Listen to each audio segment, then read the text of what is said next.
Os advogados. Boa noite, pessoal. Aqui quem fala é Fernando Souza, do escritório Souza e Vasconcelos Advogados. Estamos aqui hoje com a figura ilustre do Eduardo do Blog, vereador aqui na nossa cidade de Petrópolis, e também com o Dr. Matheus Quintão, advogado especialista em Direito Digital, LGPD. E a gente veio aqui conversar um pouquinho sobre o que é ser um vereador na cidade como Petrópolis, qual a sua experiência com a política até agora e como as coisas estão acontecendo. Por favor, Eduardo. Boa noite, doutor Fernando. Boa noite, doutor Matheus. Boa noite aí para você que está na sua casa nesse momento nos ouvindo. Muito obrigado. É uma honra, é um prazer estar aqui. Gente, a estrutura aqui é maravilhosa. Se você puder acompanhar aí através da nossa página também no Facebook, Vereador Eduardo do Blog, estamos transmitindo. É uma honra, muito obrigado aqui pelo convite. Obrigado. Só pode tirar o doutor para a gente ficar um papo mais amistoso. Boa noite a todos, boa noite, vereador, boa noite, doutor Fernando. Viu, até o costume, a gente falando entre advogados, a gente se acostuma. Vai ser uma honra, vai ser um bate-papo legal a gente falar sobre o cenário político aqui na cidade. Então, bacana, Eduardo. Eu estava conversando com o Matheus até antes da gente começar o nosso papo aqui, né?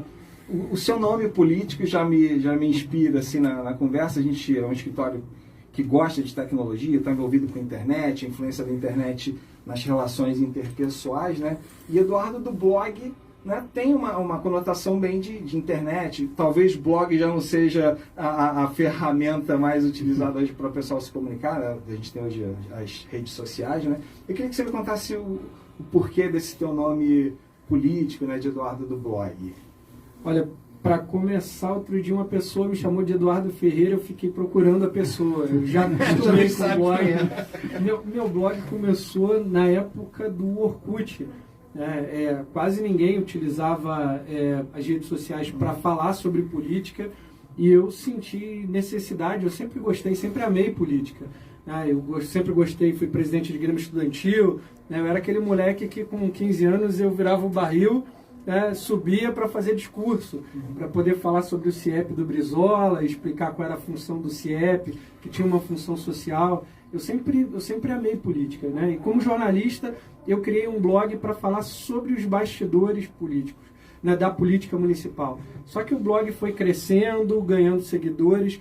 As pessoas que acompanhavam o blog começaram a me pedir, né, para divulgar problemas de saúde, né, problemas na educação, problemas nas escolas.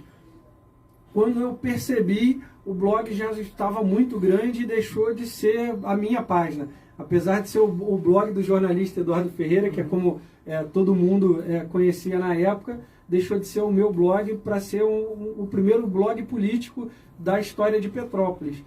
E eu estou muito feliz porque aí já se vai mais ou menos uns 13 anos, da época do Orkut, já vai uns 13 anos e eu sou o primeiro vereador da história da cidade eleito sem uma base política.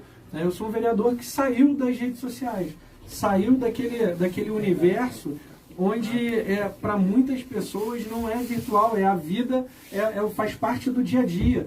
Eu costumo dizer que tem muita gente que se diverte, que fala com um familiar, que arruma namorada, casa, acaba casando e se encontrou ali na rede social. Então deixou de ser um universo paralelo e passou a ser, faz parte do nosso dia a dia. As pessoas trabalham, ganham a vida nas redes sociais. Então eu tenho muito orgulho de ter começado com esse trabalho. Como jornalista, meu trabalho chegou aos 4 cantos da cidade. Se você pegar a minha votação, você vai ver que eu fiz voto da posse até o Quitandinha, tem voto, eu fiz mais ou menos ali a mesma votação em Pedro do Rio, no Quitandinha. No bairro onde eu nasci, em Nogueira, onde eu fiz mais votos ali foi em Correios, porque eu cresci ali, estudei, tudo mais, as pessoas me conhecem.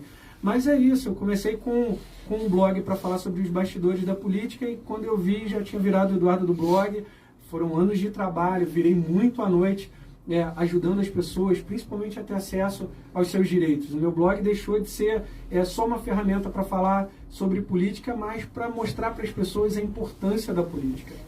É até interessante, uma das missões da gente aqui, até como escritório de advocacia, como advogado, e da gente tentar criar essa plataforma do programa de rádio, da gente ter um podcast, é justamente de trazer um pouco da questão do direito, da defesa dos direitos para as pessoas, né? A gente falar, quando a gente fala do mundo jurídico, né, tem sempre aquele um certo até preconceito, não fala difícil, eu não vou entender o que é, quais os jargões que eles estão usando, então na verdade a gente quer justamente aproximar.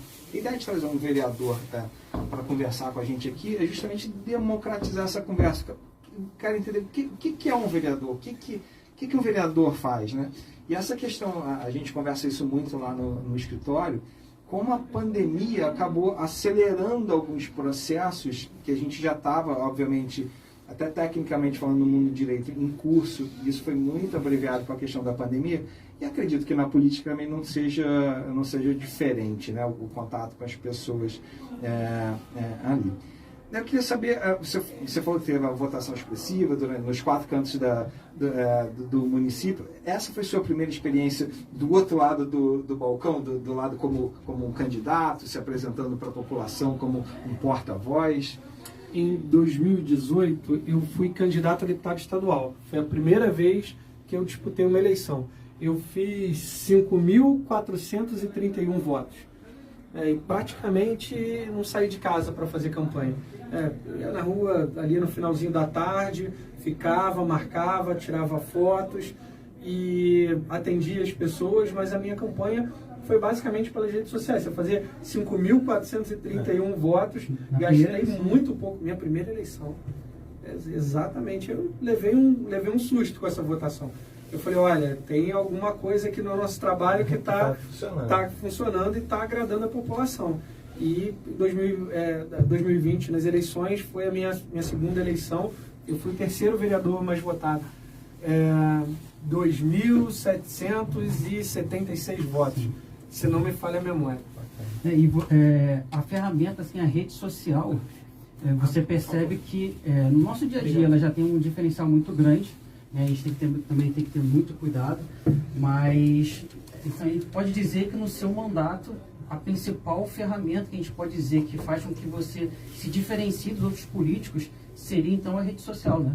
Sim, sim.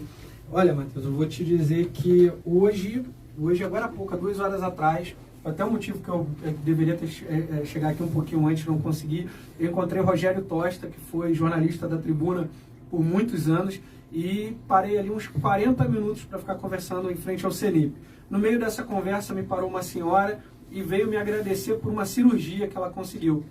E eu tive que explicar a ela que não fui eu que consegui a cirurgia. Eu simplesmente mostrei a ela o caminho que é direito dela. E eu disse a ela na frente do Rogério que não é o vereador que tem que dar acesso àquela pessoa a uma cirurgia, a uma consulta, a uma vaga. O vereador tem que fiscalizar, criar leis, né, e defender os direitos. Um dos direitos é o acesso à saúde. Então, pelo meu telefone, que eu não troquei, continuo com o mesmo telefone diante da eleição, eu orientei que ela procurasse a ouvidoria da saúde, porque ele era um problema para ser resolvido pela ouvidoria, aproveitando aqui para parabenizar o pessoal da ouvidoria, que a demanda é muito grande. Já estou pedindo ao prefeito que aumente a equipe lá. E o pessoal da ouvidoria levou essa senhora até... Ela estava aguardando uma cirurgia há 6 anos. Há 6 anos. E ela conseguiu a cirurgia. Fez os exames, conseguiu a cirurgia. Parabéns ao pessoal da ouvidoria. Não fui eu que consegui essa vaga para ela. Eu simplesmente utilizei uma ferramenta, o nosso conhecimento, o mandato, a equipe que nós temos no gabinete, que é ótima. A minha equipe é extremamente técnica. A minha equipe é só técnica. Eu não tenho dentro do meu gabinete um cabo eleitoral. Não tenho. Não tenho cabo eleitoral. Ninguém está no meu gabinete porque, com todo respeito às pessoas que fazem trabalho nas comunidades, os presidentes de associação de moradores, mas eu não tenho cabo eleitoral dentro do meu gabinete. Quem está ali está porque tem um bom currículo, porque está preparado. Técnica relevante para o trabalho. Eu fui o vereador que mais mexeu no gabinete até hoje. Porque é a primeira em 6 meses. Porque a minha equipe, o meu time funciona como uma empresa. Eu acho que a gente tem que dar retorno para a população do trabalho que é produzido ali dentro. Então eu cobro meta, a gente tem um checklist lá dentro, né? Então eu sei quantos projetos de lei, quantos ofícios, quantas indicações, quantas fiscalizações. Eu tenho no meu site um contador onde as pessoas acompanham a minha atuação, sabem exatamente o que eu fiz em que momento. Tem todos os meus projetos de leis e indicações lá em PDF, para que a pessoa possa fiscalizar o meu trabalho. Eu acho que isso é fundamental. E esse paralelo é até interessante, que a gente, né, com o escritório, a gente tem esse mesmo viés de tratar até a nossa profissão, não de modo mercantilizado, mas como uma empresa, né? A eficiência que uma empresa tem que ter privada para atender, né, os anseios dos seus consumidores, dos seus clientes. E a gente vê isso muito na mão na massa, que você fazer esse ajuste inicial é complicado, né? Você tem o fator humano, você tem aquilo que você imagina que seria o funcionamento correto, mas você tem um pouco de dificuldade de repente passar para um assessor. Então todo esse planejamento inicial realmente acredito que seja complicado. E também o cenário político, eu não sei se foi sorte ou azar. Né? Nossa, começou no ano complicadíssimo, né? Ano de pandemia, de governo interino. E como é que está sendo esse trâmite ali agora nos bastidores ali do que está acontecendo lá no nosso município? Fazer uma propaganda, mas já divulgando um pouquinho meu trabalho, a gente, em 6 meses de mandato, bateu mais de 1000 ações dentro de uma pandemia. Com todas as limitações de uma pandemia, 1000 ações. Acredito que assim, o momento político da cidade já é muito delicado. A gente assumiu o mandato, no dia da minha posse, a maior parte das pessoas, dos vereadores eleitos pelo país, estavam tirando foto com a família, postando na rede social. Eu estava preocupado com o futuro da cidade, porque no dia da minha posse, a gente estava elegendo o prefeito de Petrópolis. O prefeito da cidade não foi o prefeito eleito pela população nas urnas. É um vereador, é um de nós, que era o presidente da Câmara, que assumiu essa missão de comandar a prefeitura até que a Justiça tome uma decisão final, em relação ao caso do Dr. Rubens Bom Tempo, que venceu as eleições, mas não pôde assumir. Então, não foi uma missão fácil. Tanto que naquele dia eu decidi na hora, porque eu já havia conversado muito com os vereadores, mas tendo uma postura coerente, já que eu fui oposição ao governo Bernardo Rossi, cobrei muito ao Bernardo. Então, naquele momento, eu entendi que eu deveria ter uma independência para fiscalizar, para cobrar. Eu me lancei candidato, foi simbólico, sabia que só teria o meu voto, como outros vereadores fizeram isso. O Imo foi eleito presidente porque ele foi eleito prefeito, porque ele já era presidente da casa, já tinha toda uma ligação, uma proximidade, ele trabalhou por isso, e a gente respeitou. O Imo é um prefeito de muito diálogo, então, mas mesmo assim eu fiz questão de manter a independência. Hoje, no governo interino, eu não vou estar sendo aqui leviano se eu te disser que eu não tenho um cargo no governo. Eu não tenho um cargo, eu não tenho um FG, que é aquela função gratificada. Sim, eu não tenho nada, não tenho um diretor da Condep, eu não tenho um diretor da CPTrans, eu não tenho um funcionário ali em espaço algum. Porque, sendo um governo interino, eu entendi que eu deveria ter a independência para acompanhar esse governo e criticar quando tiver de criticar, elogiar quando tiver de elogiar, e defender os interesses, não os meus, mas o das pessoas que votaram, que me colocaram lá dentro, e mesmo quem não votou paga o meu salário. Então eu tenho que defender o interesse dessas pessoas. Essa tem sido a minha postura até aqui. E a gente já tem alguma previsão de nova eleição? Em que pé que a gente está nessa situação? Hoje o Bom Tempo teve mais uma derrota. Ele perdeu de 3-0, até saiu agora há pouco nos jornais, um advogado amigo meu mandou, mas parece que ele ainda pode recorrer. O problema é que enquanto 3-0, né? Não, 3 do mês que vem agora aqui. É a última instância agora.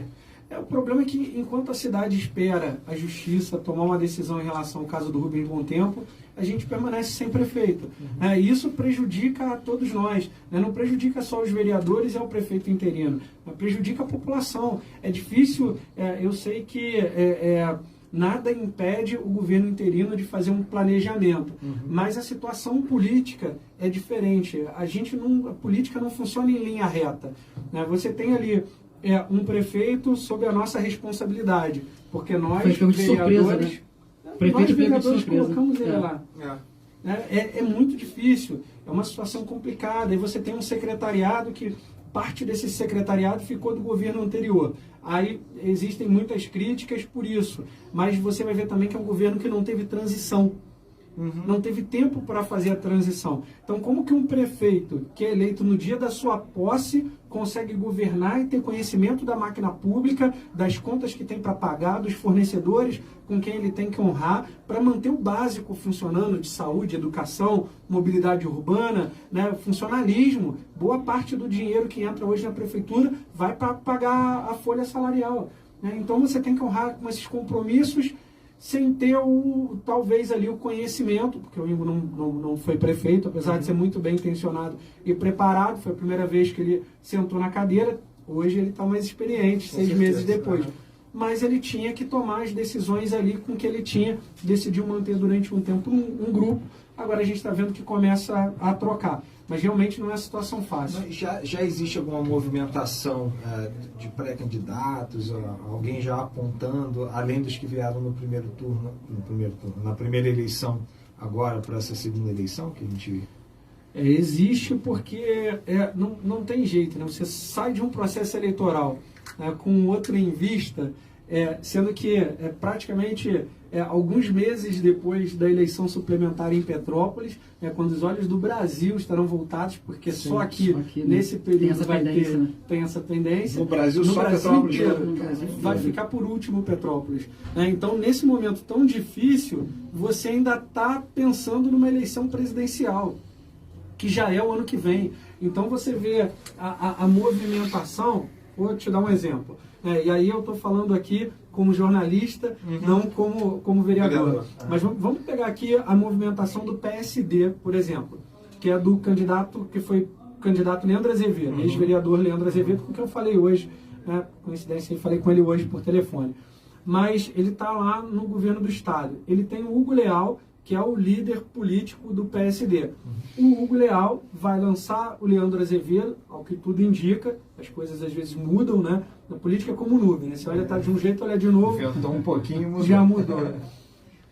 Mas ele vai lançar o Leandro e depois da eleição suplementar ele tem a eleição dele para deputado. Ou seja, ele pode vir a ser o candidato a deputado federal do prefeito, ou não ter nada.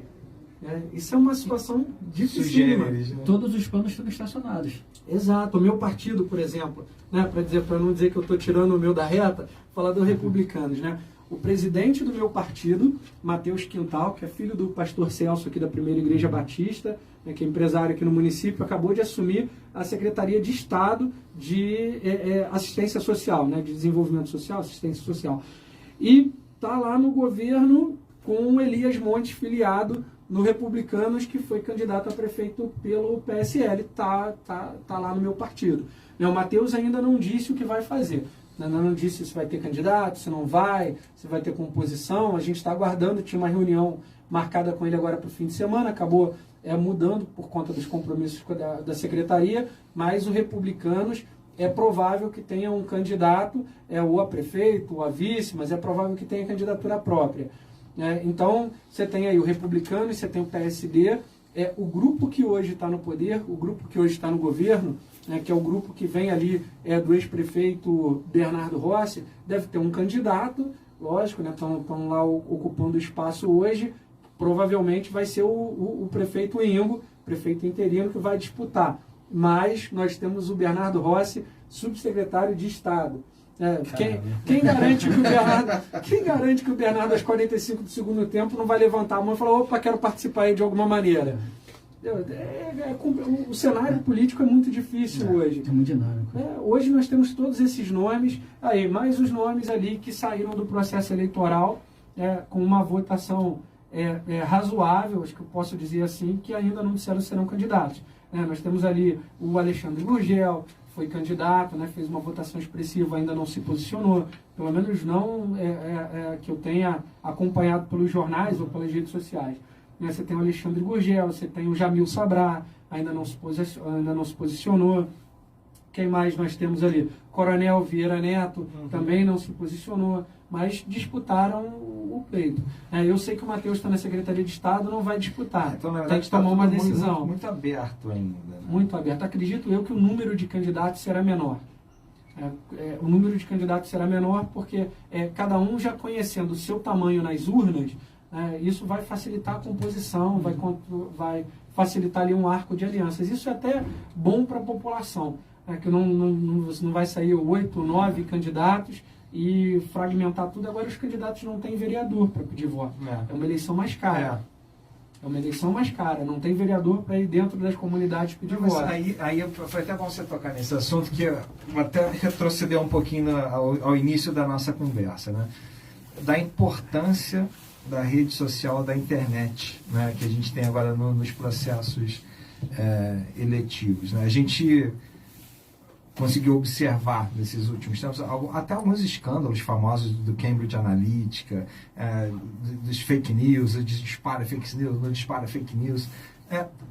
Qual a importância que você vê hoje, esquecendo o Eduardo do blog, mas o vereador Eduardo, da internet como meio de você mostrar o seu trabalho, de você ter o acesso ao seu cidadão ali, a pessoa que votou em você, que te demanda. Quem é que te demanda informação ou alguma... seu Eduardo, queria minha internação, meu tijolo, meu não sei o quê. Como que eles entram em contato? Que influência que isso tem no seu dia a dia e se isso realmente pode influenciar ou não um processo de eleição? Acredito que sim, né? Matheus entende muito mais que eu dessa área, né? Mas eu acredito que sim. Acho que o processo eleitoral hoje, ele passa pelas redes sociais. Foi eleito um presidente da República através das redes sociais. Porque a gente sabe que a base da campanha do Jair Bolsonaro foi as redes sociais. Eu sou prova de que as redes sociais estão crescendo em todos os cantos. Fui eleito com uma base nas redes sociais. A minha demanda hoje vem através da rede de diversas maneiras. Eu tenho um e-mail institucional. Essa é uma das vantagens do mandato. O mandato me deu uma equipe e uma estrutura, e foi por isso que eu decidi disputar a eleição. Eu sempre trabalhei e como jornalista eu tinha um salário muito próximo do que eu tenho como vereador. Essa parte não mudou muito. O que mudou foi a estrutura. Hoje eu tenho advogados, hoje eu tenho 4 advogados me assessorando, me ajudando. Eu tenho uma secretária qualificada, eu tenho um coordenador de gabinete, eu tenho pessoas que estão ali para poder me ajudar, para auxiliar e para dar conta da demanda. Então eu tenho atendimento presencial, eu tenho as pessoas que vão até o meu gabinete, porque tem pessoas que não mexem bem com rede social. Tem gente que manda e-mail, tem o meu WhatsApp pessoal que todo mundo tem, que está aí nas redes sociais, que está na minha página, tem o WhatsApp do meu gabinete, que tem uma demanda grande também, tem a minha página. Isso, assim, para qualquer pessoa seria desesperador, porque você olha, às vezes, uma postagem minha dá 400, pode dar 1.000, 1.500 comentários, dependendo do que for, comentários, e ler, interpretar, porque muitas vezes a pessoa tem uma dificuldade de expressar aquilo que ela está passando. A gente, só para te dar um exemplo, participei outro dia de uma audiência pública com um delegado da 106, com a vereadora Gilda, falando sobre políticas públicas voltadas para a mulher. E entrou, não tem jeito, entrou ali a pauta da violência contra a mulher. A quantidade de casos de violência contra a mulher que chegam através do meu WhatsApp, porque as pessoas sabem que o WhatsApp é meu, e aí eu dou toda a orientação, falo do CRAM, falo do serviço, pego os telefones, passo tudo direitinho. Então é o seguinte, a minha demanda é muito grande porque cada caso é um caso. Cada pessoa ali, cada ser humano tem a sua própria demanda, a sua própria dificuldade, as suas limitações, as suas qualidades. E são pessoas diferentes, com criações diferentes. E aí chegam informações das mais variadas maneiras. Tem pessoas que muitas vezes você tem que se aprofundar e ser um pouco psicólogo, mesmo sem formação, para você conseguir extrair o que a pessoa está passando. Às vezes eu sou muito prático com as coisas. E assim, esse contato com as pessoas através do WhatsApp, eu acredito que mudou muito a minha vida. Eu não consigo, eu costumo dizer o seguinte, eu não consigo ver e não sentir. Sabe? Eu espero não perder isso. mas é cansativo, né? Realmente é complicado. As pessoas, elas não... Uma boa parte das pessoas não sabe, por exemplo, determinado assunto eu tenho que procurar a Secretaria de Obras. Outro assunto, eu tenho que ver isso no caso, na prefeitura. Na verdade, elas visualizam. Não, vou ver com o vereador, ele vai dar uma solução para mim, porque ele faz tanta coisa na rede social, vou recorrer a ele. Então, assim, as pessoas, infelizmente, elas não têm esse conhecimento, não, esse assunto aqui não é com o vereador. Então, a rede social acaba que, acredito que seja assim, né, ela tem essa capacidade da gente também instruir as pessoas, né? Para algumas pessoas, para muitas pessoas, essa questão do jeitinho, ela é quase que cultural. Acho que eu posso definir assim. Aquela história de, poxa, o vereador vai conseguir uma internação, o vereador vai conseguir uma cirurgia, o vereador vai conseguir a vaga para o meu filho. Então, o meu mandato ele é muito voltado para essa orientação. Muitos amigos eu perdi porque as pessoas acreditavam que vencendo a eleição ficaria mais fácil arrumar um emprego na prefeitura, arrumar um emprego na Câmara, resolver determinados problemas, e o que eu faço ali é mostrar e levar as pessoas até o caminho que é de direito. Você nunca vai me ver dizendo para a pessoa, olha, eu vou ligar aqui para o secretário de saúde para ele resolver o seu problema, até porque eu tenho 57 mil seguidores. Você imagina que eu vou fazer isso para cada um? É humanamente impossível, mas o mais importante, não é o correto. Eu tenho equipe hoje para isso. A gente dá toda a orientação para que a pessoa tenha acesso ao seu direito. Eu dou o caminho direitinho. Eu falo para a pessoa o seguinte, liga para aqui para a ouvidoria, vai ali na defensoria, esse é o horário, esse é o funcionamento, é assim que você faz. Se você não conseguir, você me dá o retorno, que aí entra o meu papel. Eu vou lá fiscalizar, eu vou lá denunciar, eu vou quebrar o pau. É assim que funciona. Na cozinha, uma das primeiras denúncias que eu fiz foi a cozinha do Alcides Carneiro. No dia 18 de janeiro eu fui fiscalizar o Alcides Carneiro.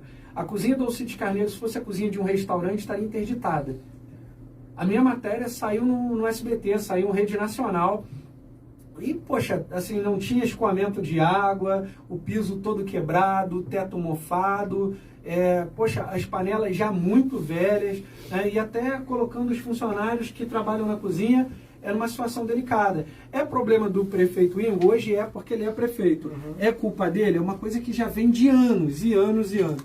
Só que eu, hoje, estando vereador, eu preciso cobrar uma solução de quem está sentado na cadeira para executar a obra. Então eu fui, fiz a denúncia, cobrei, a gente levou até o Ministério Público e seguiu adiante. Hoje eu tive agora na semana passada no Nelson de Saerp, outra briga que nós tivemos também, a cozinha lá já entrou em reforma e o prefeito já avisou, já mandei fazer o projeto, a gente vai reformar a cozinha do Alcides Carneiro. Eu entendo que eu como vereador, eu não tenho que estar preocupado em botar a minha mãe na prefeitura, a minha tia, a minha avó, isso assim, eu só posso falar sobre o meu CPF. Eu não posso falar de mais ninguém, eu posso falar do meu trabalho e por aquilo que eu me responsabilizo.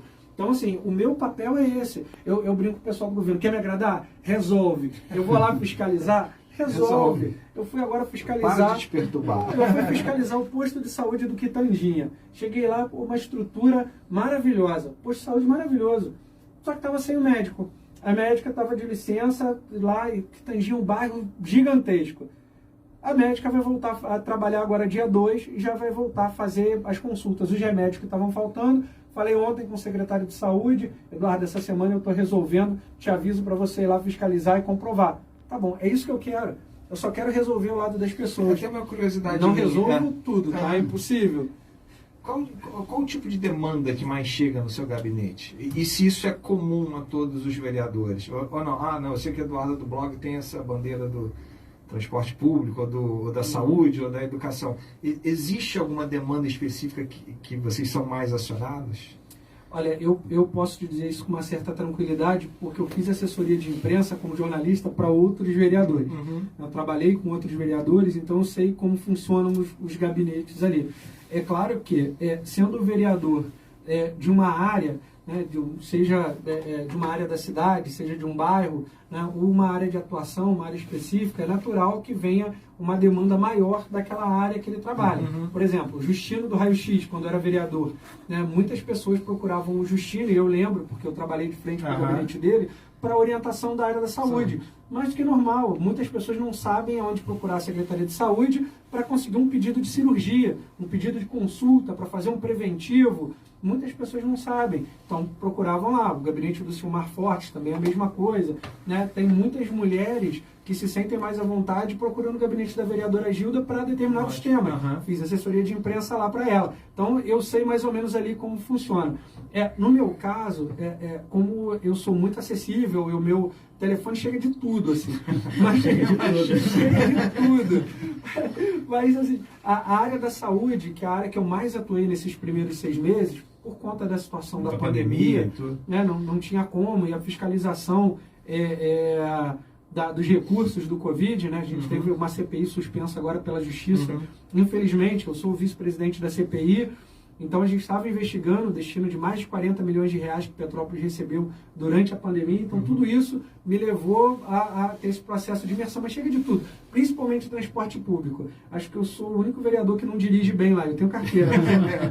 Então, assim, quando eu ando de ônibus, eu falo com as pessoas, eu só não abro mão do meu carro porque eu dependo do carro para trabalhar. Então, por exemplo, às vezes eu estou no Quitandinho, eu preciso ir para Posse. Você vai de ônibus, eu passo que a população passa. Mas assim, eu ando de short, chinelo, ando de ônibus, as pessoas me encontram na rua.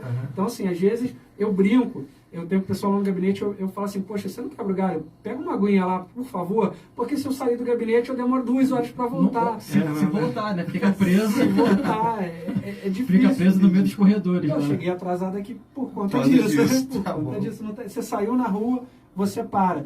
Mas assim, é a minha obrigação, sabe? É a minha vida. Eu sempre amei isso. Eu sempre gostei de trabalhar, eu gosto de gente, eu gosto de estar no meio, a minha agenda está lotada. Eu vou para o Carangola, eu tenho agenda na Posse. Só de lá. Tenho acho que uns 3 ou 4 pedidos de fiscalização lá. O pessoal está reclamando de ônibus lá, já vou fazer lá aqui. Tá feio, né? Na verdade, para a gente entrar aqui num assunto que é muito, hoje, talvez uma das maiores reclamações da população, que é a questão do transporte público. Só para 2 minutos eu explico. No meio do ano passado, 6 meses antes de eu vencer a eleição, eu acionei o Ministério Público, entrei com uma notícia de fato no Ministério Público. Antes da eleição, já fiz 6 meses antes. Bacana. Porque o transporte público sempre foi uma das minhas bandeiras, porque eu ando de ônibus. Então eu sofro na pele. Eu sofro na pele. Eu sou morador ali de Nogueira, então ando no Águas Lindas. O Felipe Tassi, que era um ônibus que atendia o meu bairro, tiraram. Depois colocaram de novo, porque a gente brigou. Eu utilizo muito as linhas da Turb, 600, 700, que passam em Correias. Então, no meio da pandemia, eu consegui juntar 3.000 assinaturas. 3.000 assinaturas, peguei as matérias de jornal, juntei tudo. A gente entrou com uma notícia de fato no Ministério Público, que hoje compõe uma ação que foi ajuizada pelo MP, que nós já conseguimos uma vitória, graças ao Ministério Público. Né? Não estou querendo tirar o crédito do Ministério Público, mas só funciona quando acionado. Então, nós conseguimos, juntaram ali outras denúncias, inúmeras denúncias, né? E o Ministério Público conseguiu 80% das linhas de ônibus. Todo respeito aos senhores, doutores, mas a justiça no Brasil, a lentidão dela prejudica muito a população.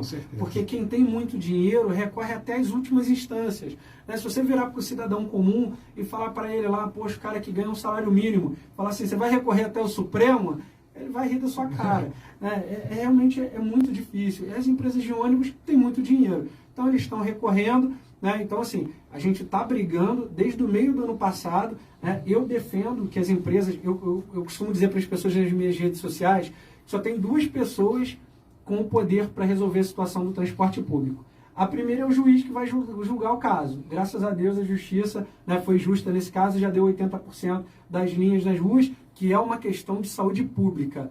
Nós estamos no meio de uma pandemia. Jamais vamos saber quantas pessoas foram contaminadas dentro do transporte público e quantas morreram em decorrência disso. Então, diante disso, a gente está vendo aí, a Justiça deu favorável lá, ganho de causa para o Ministério Público, 80%, eles estão recorrendo, a outra pessoa seria o prefeito. Por quê? Quando a gente tiver um prefeito eleito que puder tomar determinadas medidas ali, pensando a longo prazo, que possa ter um impacto real ali na vida da população e não administrar a cidade para que o colapso, né, para que não entre em colapso, para que o caos não ocorra. Quando a gente tiver alguém sentado ali, ele vai poder pensar em, de repente, fazer uma intervenção ou em obrigar as empresas a cumprir o contrato aí sob pena de abrir uma nova licitação, porque o que está sendo feito hoje, no meu entendimento, é uma quebra de contrato. Né? Se você ganhou uma licitação para colocar uma quantidade de ônibus na rua e você está colocando 50%, você está prejudicando a população. E aí eu pergunto para vocês o seguinte, o comerciante teve a moleza de botar só metade dos funcionários? O comerciante teve a moleza de poder trabalhar quando quer, botar quantos estabelecimentos ele quiser? Não teve. Sabe? Poxa, se o comerciante perdeu, o cara da Rua Tereza perdeu, o da Rua do Imperador perdeu, do Polo de Moda do Bingen perdeu, o rodoviário perdeu porque vários foram mandados embora. A maior parte dos ônibus aí estão com dupla função. Né? Então está todo mundo perdendo.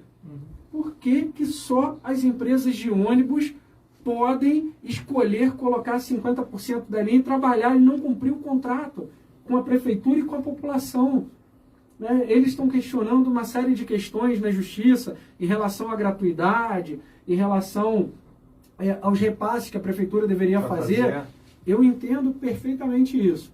Só que essa questão não dá o direito da empresa, no meu entendimento, de cumprir o contrato com a população.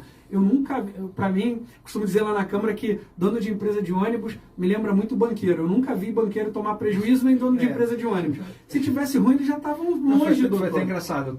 Hoje de manhã, eu estava participando de audiência trabalhista. As audiências estão sendo virtuais, né? Só que antes tiveram alguns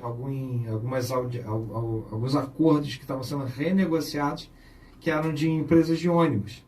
Eles fizeram um acordo, descumpriram em determinado momento esse acordo com o pessoal que foi dispensado, e um dos motivos deles, uma das desculpas deles é essa: a gente não está tendo repasse da prefeitura, a gente não está conseguindo arcar 100% com as nossas dívidas, nem com os acordos já fechados na Justiça do Trabalho. E não foi uma não, foram algumas. Quem mais sofre é a população, que fica ali aguardando uma resposta, chega no gabinete, vai fazer uma solicitação para uma pessoa simples, ela não vai entender como que está o andamento processual, ela está preocupada que ela vai pegar um ônibus lotado, né? E aí, como que fica essa situação? Ela fica com essa indagação e imagino que fica até difícil oferecer uma resposta, porque muitas vezes são recursos que são feitos na justiça, muitas vezes com a finalidade de ganhar tempo, né, de ficar rediscutindo essa questão, e a população fica aí nessa espera que muitas vezes não chega nunca, né? Doutor Matheus, é complicado a gente virar para uma pessoa que todo dia sai de casa 5h30 da manhã, né, no ônibus lotado, no meio de uma pandemia, né, com risco de ficar doente, sabendo que pode deixar a família desamparada, né, e explicar para essa pessoa que as empresas não estão cumprindo o contrato porque a justiça é lenta, ou porque não teve um governo de pulso, realmente é uma situação muito difícil, porque a gente está falando de vidas. Como eu comecei esse assunto, eu quero terminar dizendo que é uma questão de saúde pública. Sabe? É uma questão de saúde pública.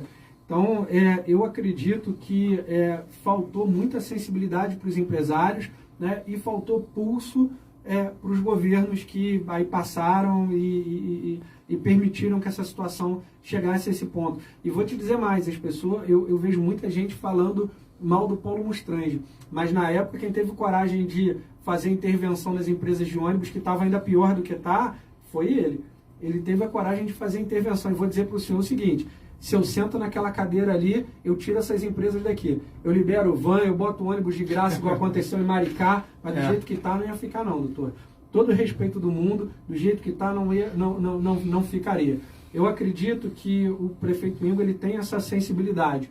Eu espero que a situação política do município seja decidida para que ele possa dar um rumo nessa questão do transporte público. Eu não tenho essa paciência. Não, essa até uma questão que a gente discute também no mundo jurídico, né? Essa demora que a gente tem no judiciário, né? Para a gente obter as respostas. Quando a demora ela é muito grande, independente do resultado que você tenha ali, muitas vezes você não tem mais aquela sensação de justiça. A coisa demorou tanto, pode até ser favorável a você, mas o momento já passou, aquela dor, aquela... Pessoas aquela já foram situação. contaminadas. Perfeito. Você demorou tanto dentro desse processo, da demora do processo no judiciário, que não faz mais sentido, independente da resposta que a gente tiver no final. Então, a gente realmente ser mais pragmático e ter uma postura mais precisa, mais contundente em determinados momentos são fundamentais. Embora eu seja um cara muito do diálogo, que a gente tem que sempre tentar ajudar, mas quando a gente fala de saúde, quando a gente fala do bem-estar geral, a gente não pode demorar muito com isso. Para a gente finalizar, a gente passou tão rápido aqui a conversa que ainda falta um pouquinho, mas é um assunto que me interessa demais. Essa questão, de novo, de rede social, de WhatsApp, etc. A gente sabe que o que popularizou o acesso à internet aqui no Brasil não foi internet de desktop, de escada, banda larga, fibra, não. A grande massa, a maioria das pessoas tem acesso à internet pelo WhatsApp. E antigamente era muito caro você mandar mensagem, né, o SMS de uma operadora para outra, cobrava não sei quantos reais cada mensagem dessa. E o que essas operadoras, as companhias, né, de telefone fizeram? Todo o tráfego que você tem dentro desses aplicativos, tipo WhatsApp, Facebook, eles estão inclusos naquele pacote que você compra de dados. Então é comum, por exemplo, você recebe uma notícia por WhatsApp. A pessoa que não tem um pacote de dados gigante, que tem aquele pacote contratado, ela não consegue ultrapassar essa primeira camada de notícia ou de informação para saber se aquilo que ela está vendo é verdadeiro ou não. Se aquilo é um golpe ou não. Se aquilo é uma arapuca para alguma coisa ou não. Ou se realmente é só uma informação. Existe alguma preocupação? A gente tem agora, a gente conversa muito sobre a LGPD, a Lei Geral de Proteção de Dados, né, a importância que isso está tomando. A gente já tem a lei em vigor, daqui a pouco começam as sanções administrativas com relação a isso. Já existe uma proposta de emenda constitucional mexendo mais ainda, de forma mais profunda nessa questão da proteção de dados, da tua privacidade. Existe alguma preocupação a nível municipal com relação aos dados do cidadão, de como você se relaciona com ele, que influência que você pode ter se você fizer uma comunicação não muito cuidadosa com esse cidadão? Olha, doutor, isso Só tira esse doutor, pelo amor de Deus. É interessante você falar isso, porque outro dia eu precisei comprar uma tábua de passar. E fui para uma loja aqui no centro da cidade. E quando eu fui pagar, eles pediram que eu colocasse o meu CPF. E a menina que nos atendeu não fazia a mínima ideia do motivo que tinha que colocar o CPF ali.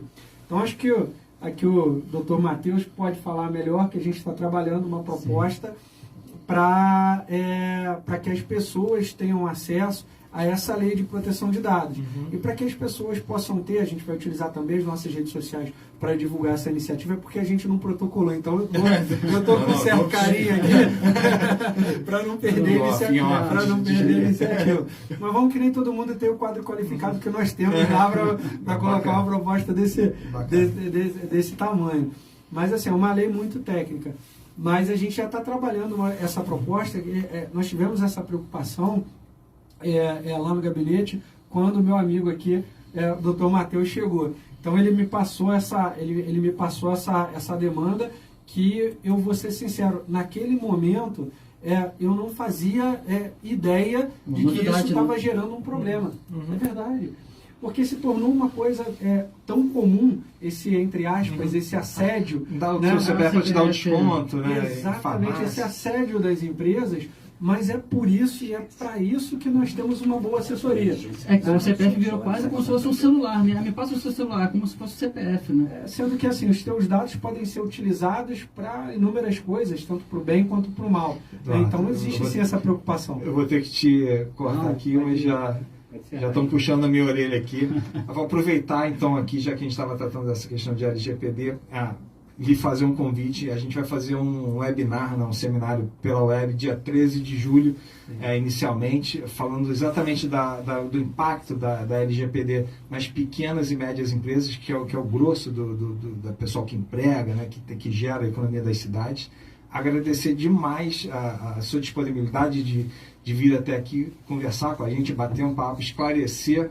Achei esclarecedor demais a nossa conversa. Um prazer lhe conhecer pessoalmente e franquear aqui pelo menos o nosso horário, o nosso espaço, para quando você tiver algum assunto relevante, alguma coisa que seja de interesse de todos. A casa é sua, sempre.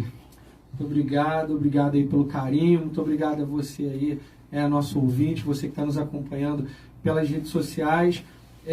Só para...